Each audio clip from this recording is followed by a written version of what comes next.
প্রিয় দর্শক বন্ধুরা, আরও একবার ম্যাট কেস থেকে দিনের শেষে অত্যন্ত গুরুত্বপূর্ণ খবর আপডেট।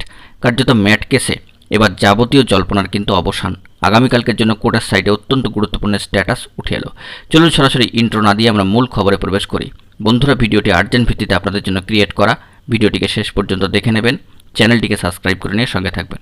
চলুন মূল আলোচনায় প্রবেশ করে সম্পূর্ণ বিষয়টিকে জেনে নিই একেবারে কোর্টের সাইটে গিয়ে। অত্যন্ত গুরুত্বপূর্ণ খবর আপডেট ম্যাট কেস থেকে।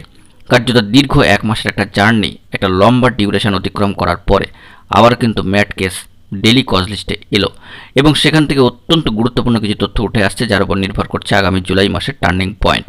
তো একেবারে জুন মাসের শেষে এসে একটা ফেজ বা এক দফা হিয়ারিংয়ের যে স্ট্যাটাসটি উঠে এসেছে, তো সেখান থেকে অত্যন্ত গুরুত্বপূর্ণ তথ্য উঠে আসছে।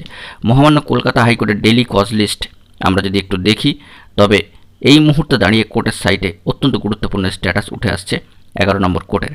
অন স্ক্রিনে সেই বিষয়টিকে আপনারা দেখতে পাচ্ছেন। ডেলি কজ লিস্ট 11 নম্বর কোর্টে সম্মানীয় বিচারপতি তৌব্রত চক্রবর্তী মহাশয় এবং সম্মানীয় বিচারপতি পার্থ সারথী চ্যাটার্জি মহাশয়ের ডিভিশন বেঞ্চে 11 নম্বর কোর্টে 49 নম্বর আইটেমে ডেলি কজ লিস্টে এই ম্যাট কেসটি কিন্তু অবস্থান করছে আগামীকালকের জন্য। MAT 638 of 2021। অবশ্যই অ্যাপ্লিকেশন স্টেজ গ্রুপ 2তে এবং দুপুর 2টোর সময় অর্থাৎ সেকেন্ড হাফে 2 PM কিন্তু মামলা রয়েছে। এই মামলার সাথে একাধিক ক্যান কিন্তু যুক্ত হয়ে রয়েছে। তো কার্যত আগামীকালকে শুনানি অত্যন্ত টান উত্তেজনাময় হতে চলেছে, কারণ সেই দিক থেকে দাঁড়িয়ে এই জুন মাসে একটাই ফেজ বা এক দফা হিয়ারিংয়ের কিন্তু সুযোগ থাকছে এবং পরবর্তীতে আগামীকালকের হিয়ারিংয়ের উপর নির্ভর করছে জুলাই মাসে কী ধরনের টার্নিং পয়েন্ট আসতে চলেছে সেই সমস্ত বিষয়গুলির ওপরে।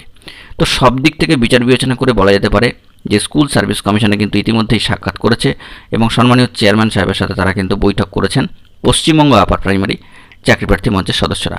বিভিন্ন বিষয় নিয়ে আলোচনা হয়েছে। জয়নিং, সেকেন্ড ফেজ কাউন্সেলিং, কার্যত চূড়ান্ত পর্বের শুনানি তারা কিন্তু চাইছেন এবং এই মামলার নিষ্পত্তি চাইছেন, রিজার্ভ ফর জাজমেন্ট চাইছেন এই মামলায় জাজমেন্ট আসুক, কনক্লুশনের জায়গায় আসুক। তো বন্ধুরা, সব দিক থেকে বিচার বিবেচনা করে আগামীকালকে শুনানি কিন্তু অত্যন্ত তাৎপর্যপূর্ণ হতে চলেছে।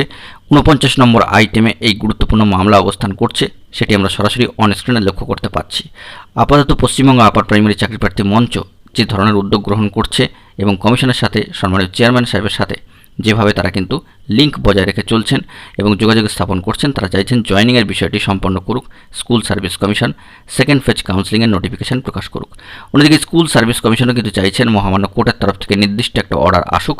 তারা কিন্তু যাবতীয় প্রস্তুতি ইতিমধ্যেই নিয়ে রেখেছেন, যাবতীয় প্রস্তুতি কিন্তু সম্পন্ন হয়ে রয়েছে। খুব দ্রুতই কোর্টের তরফ থেকে অর্ডার এলে তারা কাজকর্ম শুরু করবেন। এখন দেখার যে আগামীকালকের হিয়ারিং থেকে কী ধরনের গুরুত্বপূর্ণ বার্তা উঠে আসে, কারণ কমিশন কোর্টের দিকে কিন্তু নজর রেখেছে, কারণ কোর্টের অবজারভেশনে সমস্ত বিষয়টি পরিচালিত হচ্ছে। তো সেই দিক থেকে লক্ষ্য করতে গেলে আগামীকালকের শুনানি অত্যন্ত তাৎপর্যবহুল কিন্তু হতে চলেছে। সেই দিকে আমাদের ফোকাস থাকবে। গুরুত্বপূর্ণ তথ্য পেলে সবটাই প্রোভাইড করব। বন্ধুরা, এখন এই পর্যন্তই। গুরুত্বপূর্ণ আপডেটগুলি পাওয়ার জন্য চ্যানেলটিকে সাবস্ক্রাইব করে সঙ্গে থাকুন। ধন্যবাদ।